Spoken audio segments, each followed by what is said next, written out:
I want to go back to taxes though, because this is something that I've raised repeatedly and haven't really gotten a satisfactory answer to. But it's the question of, if everybody believes that their taxes are used to pay for services that express their fundamental values and beliefs as citizens of a society, and in reality, the plumbing of the financial system is such that there is actually no link.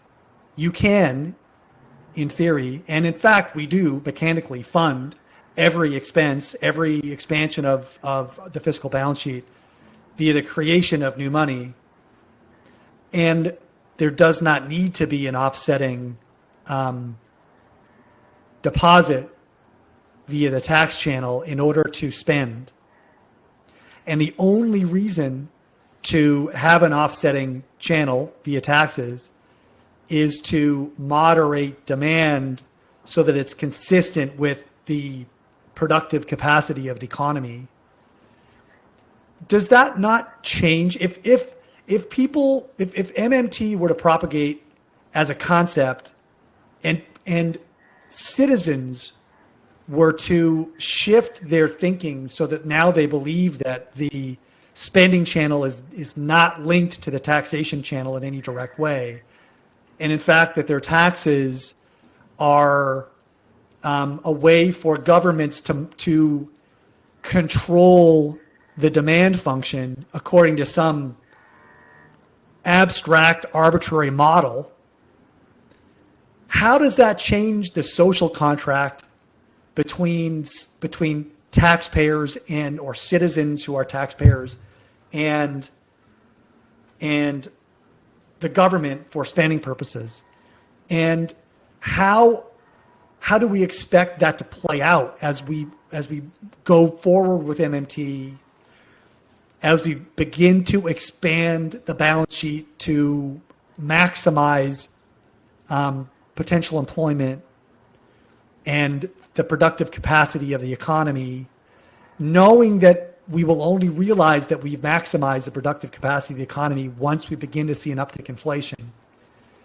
How do we then go back to taxpayers and say we need you to pay more taxes? Is it exclusively at gunpoint? Has it only ever been at gunpoint? I mean, so the quick answer is yes, it's always at gunpoint, right? And the difficulty of enforcing that is the story of the American Revolution and various other, components, right? If they become viewed as onerous and you don't actually have the capacity to enforce them, then you have a revolution on your hands and you've got all sorts of other problems. I would suggest that we're actually heading towards that in the United States, right? You can feel that tension. You can feel Agreed. the unwillingness. Okay.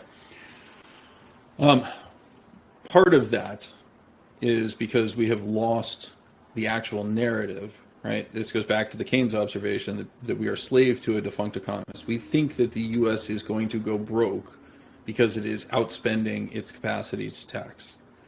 I would suggest that what we're completely missing within the system is that the constraints that exist are not simply a function of inflation.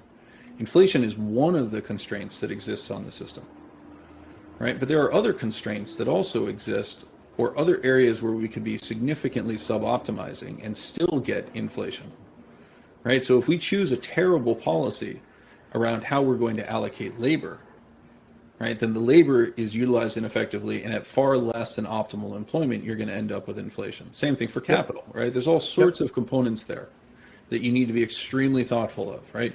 Are you going to engage in significant amounts of trade? Are you going to engage in trade and simultaneously offer a high social safety net to your population, meaning that they don't really have to work all that hard? Well, then you're going to outsource all of your productive capacity to the foreign sector that's unwilling to offer those same benefits, but you're not penalizing that choice, right? So we're going to have a serious dialogue around what aspects of our economy are underutilized. And to me, there is absolutely no question that the part of our economy, and it's represented by the declining share, the part of the economy that is underutilized is the household labor sector. Mm-hmm. Right? People are not being given the opportunity to maximize because they are effectively being forced into a system where they rely on the corporate sector, and therefore it is an unequal negotiating system. right? This is what a Rohan Gray would point to the importance of unions, for example. And I agree with him in the private sector. I think the irony, of course, is that we've seen a proliferation of unions within the public sector where the imbalance works in the opposite direction. There's nobody with a profit incentive to control it, right? There's effectively just a desire to smooth it over. So we've actually flipped the system. If anything, there should not be unions available in the public sector, or where they are available, there should ultimately be private contracting that allows us to evaluate that in one form or another, right? But the system we have in place right now it's like a funhouse mirror. The private sector, labor has no negotiating power. The public sector, labor has all the negotiating power. No wonder we feel we're getting screwed.